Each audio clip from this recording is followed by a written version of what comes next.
particular bill? If not, I do have a couple of questions. I'll start off, Mr. Strain, let me ask you a couple of questions first, and then I'll get to Mr. Frost.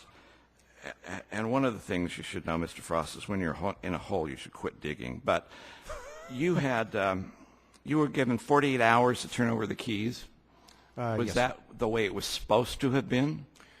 No, there was under the cooperative agreement, if the contract was terminated, then there were supposed to be 180 days for a transition to occur. Okay. I don't know if that number there, but there's supposed to be some time. Can you tell me very succinctly what you've done to try and fix this situation with the Park Service on behalf of the trust? Mr. Chairman, clarification to fix the situation with the Park Service? Yeah. What you have done to resolve this situation prior to worked, legislation? Mr. Chairman, for the past year, trying to get this situation resolved with the Park Service, and what occurred was that in tandem with this was that the Park Service was proposing a new agreement to be signed, and when we wouldn't sign that agreement, then the current agreement was canceled. The new agreement would have required us to turn over all of our assets to the Park Service, to have the site unilaterally managed under the supervision of the superintendent, and a number of other issues. So that's why we couldn't sign the new agreement. Then the events issue came up, and that led to the termination of the current agreement, and we have moved our assets to hangars on Pearson Field. All right, let me go to Mr. Frost for just a second.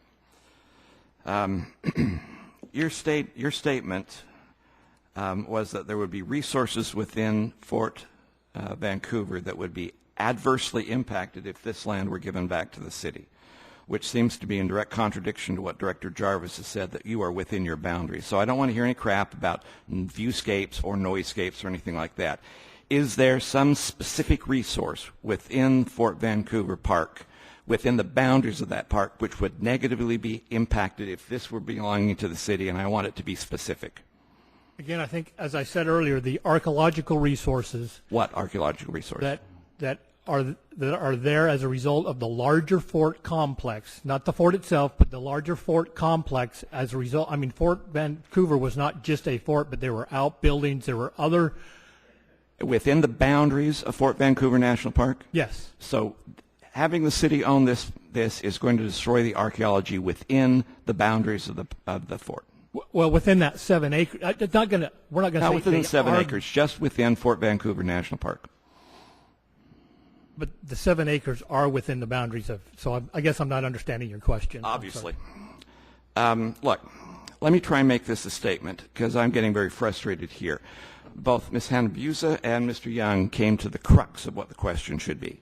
This is not about policy. This is about personality. There are two bills we have in front of this committee because the Park Service failed. It failed because the people on the ground who have that uniform of the Park Service on were authoritarian, arrogant, and autocratic. And that is a policy only reserved for the United States Senate. Only Harry Reid and his band of merry geezers can have that attitude. If the Park Service was willing to work with people, this would not be here. There is no reason this bill or the next bill should be here except for the failure on the part of the Park Service. So your testimony that you have given is a mass of platitudes that have no specific value to what we are talking about here. This worked very well before the Park Service got it. It worked very well until you had a change in leadership at the Park Service. It can work very well if the city has this land over again. And all the other complaints that you have about it that were written in your testimony are silly. They are simply silly. You have not failed, but the Park Service has failed over here. And you should be ashamed of your record of activity up there. There is no reason a bill like this should ever come before the House. This should be solved easily and quickly at the local level. And the Park Service has failed. And that's why I said you're digging a deeper hole with all the efforts of trying to rationalize your way out of the failure that has happened up there. This should have been solved on the local level years ago, but it has not been. And I put the blame on the Park Service for this, not on the trust, but on the Park Service. And it seems like the best way of getting out of this is simply to remove the problem area, which is the Park Service. That's why I said Mr. Young was the nicest member of the panel, in his attitude to what the Park Service has actually done. Let's second round of questions.